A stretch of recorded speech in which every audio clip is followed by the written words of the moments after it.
Jessup do battle against Ryan Seawell right now. Jessup down a game playing against this Jeskai control deck. And the creatures here for Mantis Rider 4, Soulfire, Grandmaster 4, Jace, Vince Prodigy, and then 2 copies of Hushwing Griff, and then a whole bunch of spells as game number 2 does begin. Jessup with a Swamp and now Wooded Foothills. He'll pass the turn back. He saw Seawell start off with a Mystic Monastery, now Flood Strand. Pass that turn back. Jessup will start by sacrificing the Wooded Foothills on turn number 3. He'll search with a basic forest. No red mana to search for in the deck. Just want some more cards in the graveyard.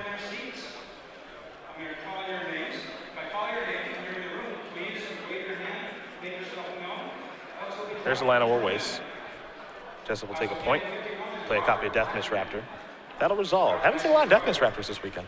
No, very, very few. A lot of Den Protectors, of course, but of course. fewer Death Mist Raptors. Flooded Strand gets sacrificed.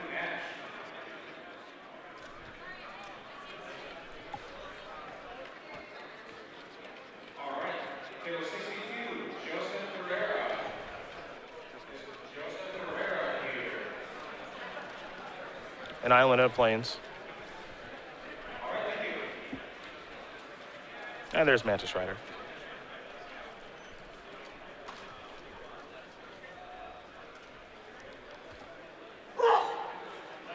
There'll be 3 in the air, of course. Jessup down to 15. We head back Andrew's way. He'll draw a card.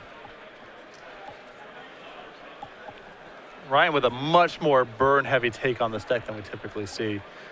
3 Wild Slash, 3 Lightning Strike, 3 Stoke the Flames, and 3 Exquisite Firecrafts. Death Mist Raptor coming into the red zone. Be 15 all.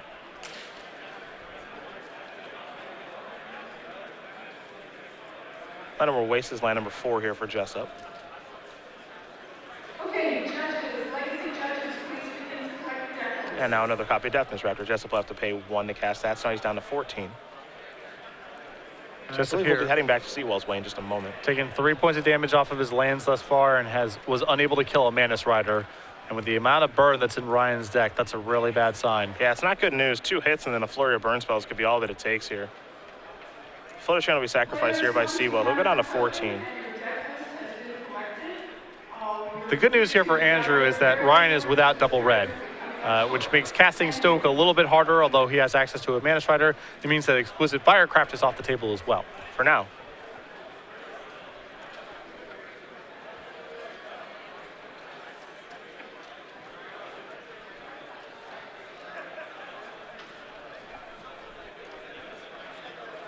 There's an attack for 3, Jessup down to 11. Here's a Soulfire Grandmaster. And I believe back to Jessup we're going to go. Though Seawell could have a Lightning Strike here. Stoke the Flames as well. Yep. Not a bad opportunity to cast it just because Andrew can't respond with a removal spell. This game is a damage race right now, and gaining 4 life is a pretty huge swing.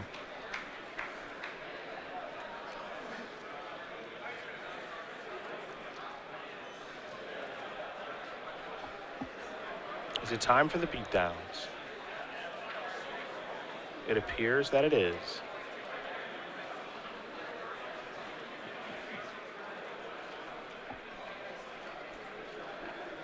There's an attack for 6. Seawell's going to take it.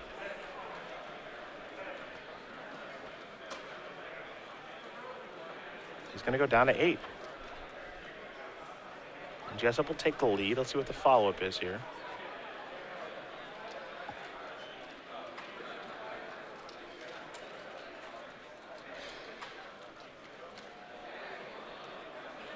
That'll be a Nissa. That'll trigger, and Jessup will search up a forest.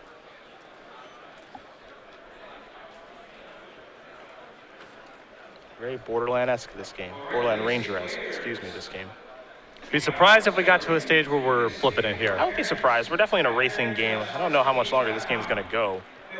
And it certainly seems as though it's favoring Seawell right now. And as much as Nissa is just sort of this flat value sort of card, doesn't feel like it's necessarily better or worse in any given matchup, this is the type of matchup where Nissa is low impact. You're rarely going to be able to flip it. It's not going to block very often. So the Flame's going to go upstairs. It's not going to have lifelink anymore because Ultimate Price is going to take care of the Soulfire Grandmaster, but it's still good here. Well, that was my concern with Ryan waiting, was gaining 4 life in this kind of game seems really, really powerful to me, given the way the game's being played out.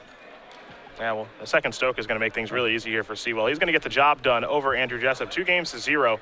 Burn Spells and Mantis Rider. It's a strategy that we have seen for some time now, and it's good yet again. Can't kill it. Andrew's the only removal spell he brought to the table that game was Ultimate Price. Can't touch Mantis Rider with it, and a couple points off of Blade of War Waste and Wooded Foothills and a clock that was too slow. That's the kind of draw that Jeskai will chew up every time. Yeah, it's interesting to see if his deck is kind of weak against a card like Mantis Rider. He does have removal and 2 Murderous Cuts, 3 Heroes Downfalls, a Fleshback Marauder, and a Merciless Executioner in the main deck, and some Bile Blights in the sideboard.